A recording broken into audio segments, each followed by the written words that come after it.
السلام عليكم ورحمة الله وبركاته. بادئا بذي بدء أعتذر شد العذر نظرا للتأخير الذي حصل. أسأل الله عز وجل بأسماء الحسنى وصفات العلى أن لا يجعلنا وإياكم ممن يؤخرهم الله عن الجنة ويدخلون النار. الكلام الذي أنا بصدد التطرق إليه والتفصيل في شيء منه مثله كمثل التمرة التي متى ما مضغها الإنسان أحس بلذتها وحلاوتها. هذا الكلام العظيم مثله كمثل الله عز وجل على خلقه، مثله كمثل رجل فقير يفتقر إلى الله وجاءه الغنى بلا مال والعز بلا عشيرة وجاءه المنصب بلا منصب. كلمات يسيرة خارجة من القلب، أسأل الله عز وجل أن ينفع بها. هذا القرآن العظيم أنزله الله عز وجل تبيانا لكل شيء، كل شيء موجود في القرآن. هذا الكلام العظيم لو قرأه القارئ منا ابتغاء ما عند الله عز وجل من الأجر لظفر والله بحسنات كالجبال.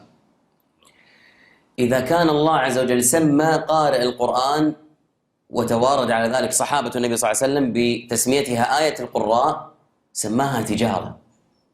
إن الذين يتلون كتاب الله وأقاموا الصلاة وأنفقوا مما رزقناهم سرا وعلانية قال يرجون تجارة لن تبور. إذن قارئ القرآن في تجارة مع الله لن تفسد ولن تكسد ولن تخسر، لأن الميزان الحسنات. والله عز وجل من رحمته لم يجعل لهذه الحسنات عدا واحدا فقط. قال النبي صلى الله عليه وسلم اقرأوا القرآن، وقال في حديث آخر لا أقول ألف لام ميم حرف ولكن ألف حرف ولام حرف وميم حرف والحسنة بعشر أمثالها إلى 700 ضعف. سورة الفاتحة 120 حرف كلها بأكملها. تأمل 120 حرف قد تكون لما يقرأها القارئ 120 أقل القليل تكون 1200 بس الفاتحة 7 آيات، وقد تكون ب700 ضعف تتجاوز 84,000 حسنة، وهي سورة من 7 آيات. حضور القلب أثناء قراءة القرآن هو هذا مقصدي من هذه الخاطرة اليسيرة. الله عز وجل لما أنزل القرآن بين فضله وبين شرفه وبين حاجة الناس إلى هذا القرآن. قال الله بل هو قرآن مجيد يمجد صاحبه، صاد والقرآن ذي الذكر الشرف لقد أنزلنا إليكم كتابا فيه ذكركم أفلا تعقلون. وقال إنه لقرآن كريم، قال بعض السلف يكرم صاحبه. وقال إنه لقرآن كريم في كتاب مكنون لا يمسه إلا المطهرون. المطهرون مقصود بالآية الملائكة. قال بعض السلف شرف حامل القرآن من شرف الملائكة، بل دلت الأحاديث على أن شرف حامل القرآن أشرف عند الله من الملائكة.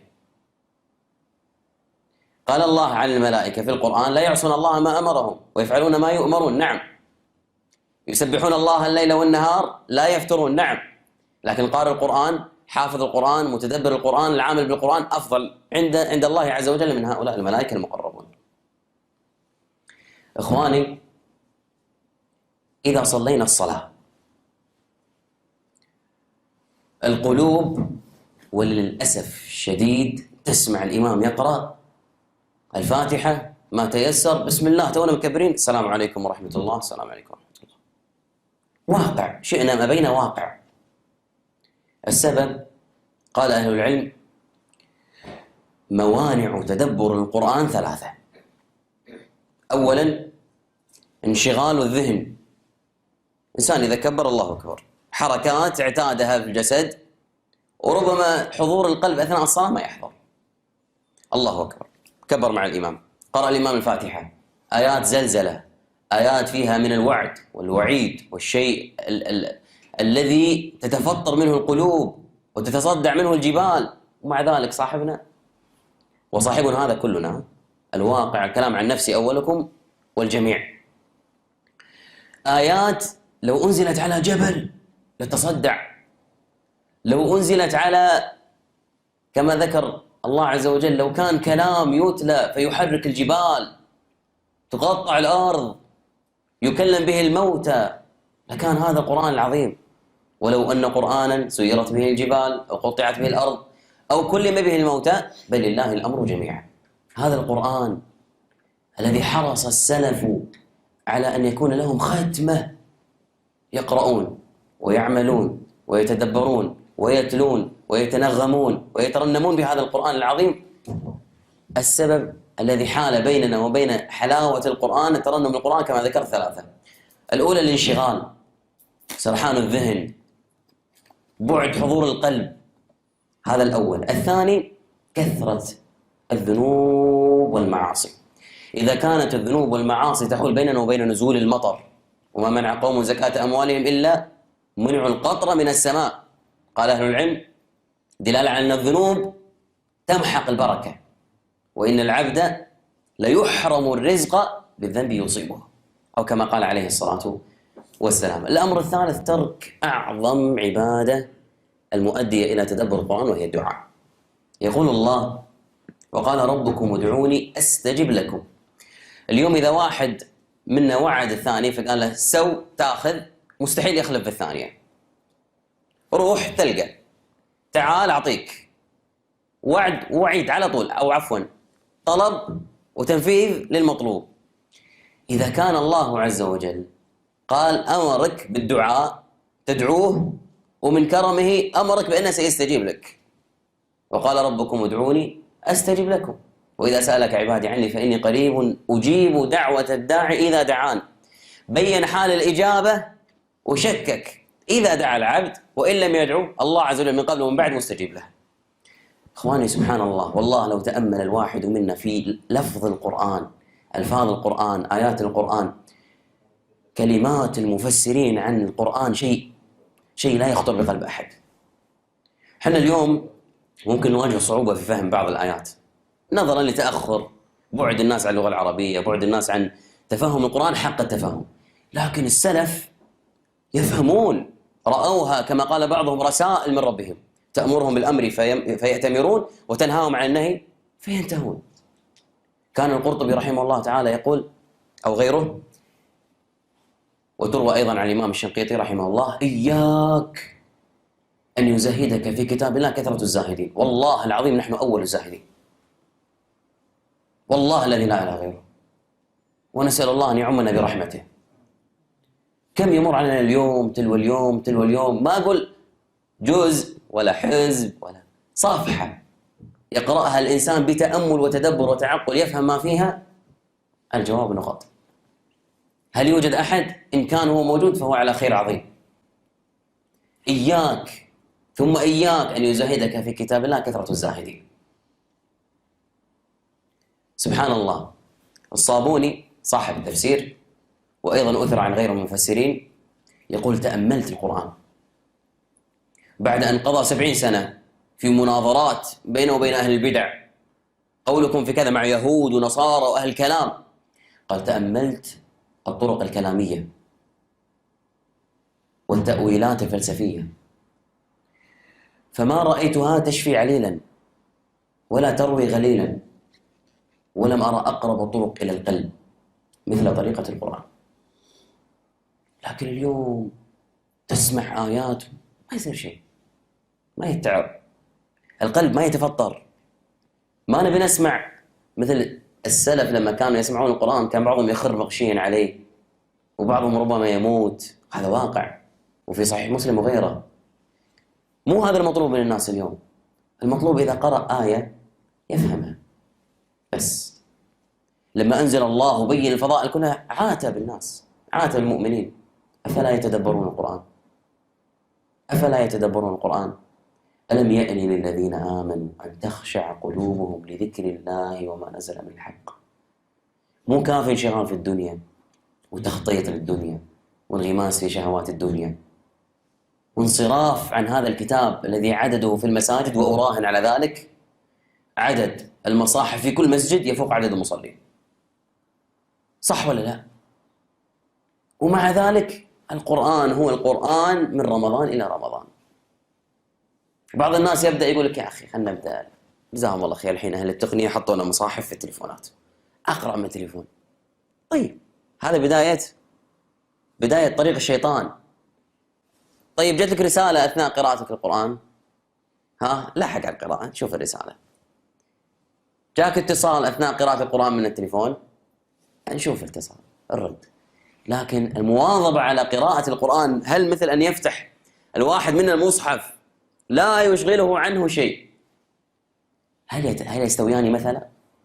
الجواب لا. حتى لا أطيل في هذه الخاطرة اليسيرة، إذا أراد الواحد منا أن يتدبر القرآن ماذا يصنع؟ بين العلماء رحمه الله تعالى أن الطريق الأمثل لتدبر القرآن هو السؤال. الإنسان يسمع يقرأ، لكن إذا أشكل عليه شيء يبادر بالسؤال. يقول الشيخ ابن باز: تدبر القرآن، تدبره من أوله إلى آخره بتعقل وتفكر وتفهم، وإذا أشكل عليك شيء فاسأل أهل العلم عنه، مع أن بحمد الله أكثر القرآن واضح لمن يفهم اللغة العربية. هذا كلام الشيخ نصا. لكن اليوم من منا، ممكن البعض يكون إمام مسجد أو مؤذن أو غيره، من منا جاءه واحد يسأل عن تفسير آية، أقسم بجلال الله أني أعرف أحد المصلين يبكي يبكي يبكي بكاء من قول الله عز وجل: اذهب إلى فرعون إنه طغى. شنو فيها من الآيات؟ شنو فيها من التأمل؟ اذهب إلى فرعون إنه طغى. سألته شو السبب؟ قال: اليوم حنا يا البشر لا شفت واحد عنيد وما يقبل النصح وما يقبل صدر رحب، تدز له أقرب واحد لك وله، واحد قريب منك عشان يكلمه باللين والطيب فيقنعه. يقول: سبحان الذي أعطى موسى هذه المنزلة. يبكي. يا إخوان، هل طرأ هذا الأمر على واحد منا؟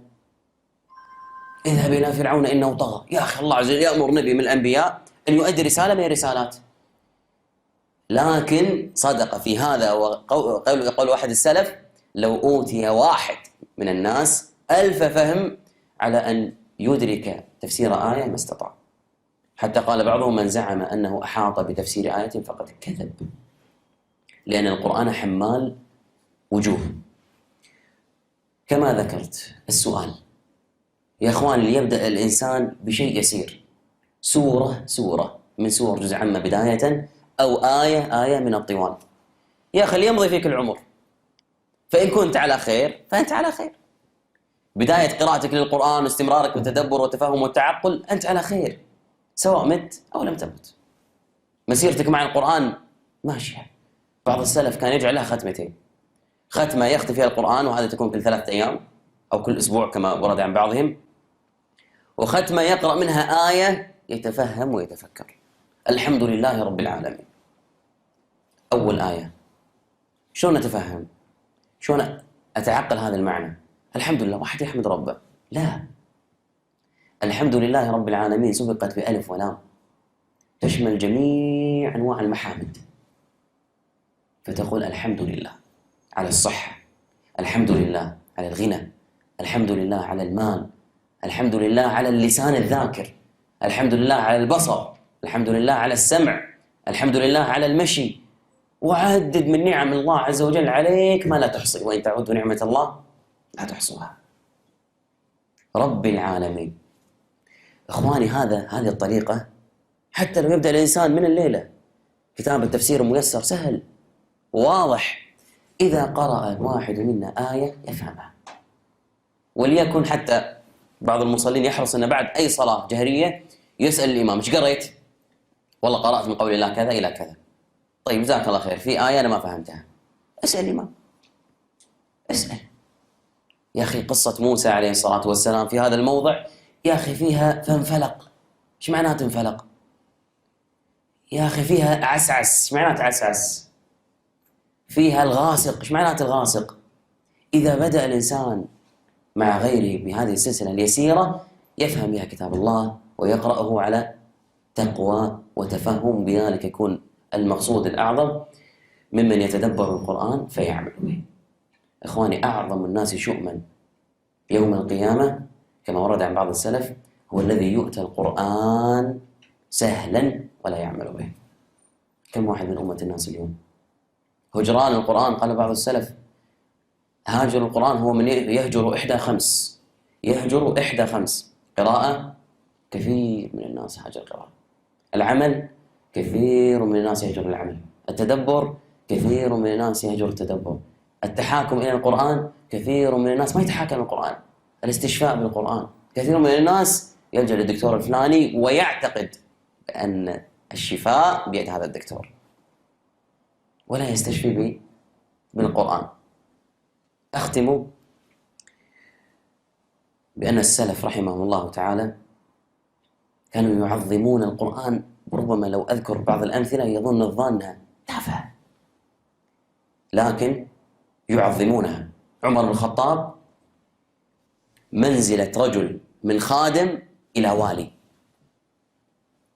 ترقية واحد من موظف إلى وزير سهلة، موظف عادي إلى وزير سهلة، صحبة كم له على ما يترقى بترقيات وترقيات وترقيات على ما يوصل المناصب العليا. عمر بن الخطاب ولا مولى. سئل السبب، قال إنه يحفظ كتاب الله، عالم بالفرائض. شيخ الإسلام يقول: إذا أراد الواحد منكم أن يناول الآخر مصحفا فلا ينزله بهذه الطريقة. أنا واقف وأعطيت واحد مصحف بهذه الطريقة، قال لا، ما يصنع، أنكر هذا الفعل. فسئل: لما؟ قال: لأنه كلام الله يرفع ولا يخفض. سبحان الله، تعظيمهم لهذه الدرجة لأنهم علموا معنى أن يكون الكلام كلام الله. كيف يتكلم الله تبارك وتعالى؟ ولا أسأل عن كيف بأني أتضح عن الصفة ذاتها، والسؤال عن الصفات كما هو مذهب أهل السنة والجماعة ما يجوز. لكن نبأنا النبي صلى الله عليه وسلم عن طريقة الرب إذا تكلم. قال عليه الصلاة والسلام: إذا تكلم الله عز وجل وأوحى بالوحي أخذت السماء منه رجفة، أو قال رعدة، قال فيخر كل من في السماء. إذا تكلم الله، والقرآن كلام الله، إذا تكلم الله بالوحي من السماء أخذت السماوات منه رجفة، أو قال رعدة، وصعق كل من في السماء من الملائكة العظام قدرا والعظام خلقا، يأخذون صعقة فيصعقون، فيكون أول من يفيق جبريل عليه السلام، فيأخذ الوحي من الله. فإذا أفاق الملائكة، ملك تلو ملك، ماذا قال ربنا؟ يتساءلون، فيقول جبريل: قال الحق وهو العلي الكبير. نسأل الله عز وجل بأسماء الحسنى وصفات العلى أن يجعلنا وإياكم ممن يعظم القرآن حق التعظيم، فيقرأه ويتدبره ويعمل بما فيه ويسعى أن يكون من أهله. ونسأله تبارك وتعالى أن يجعلنا وإياكم من أهل القرآن العاملين به، إنه لذلك القادر عليه. صلى الله وسلم وبارك بنا محمد وآله وصحبه أجمعين. وأكرر اعتذاري عن التأخير، وجزاكم الله عنا كل خير.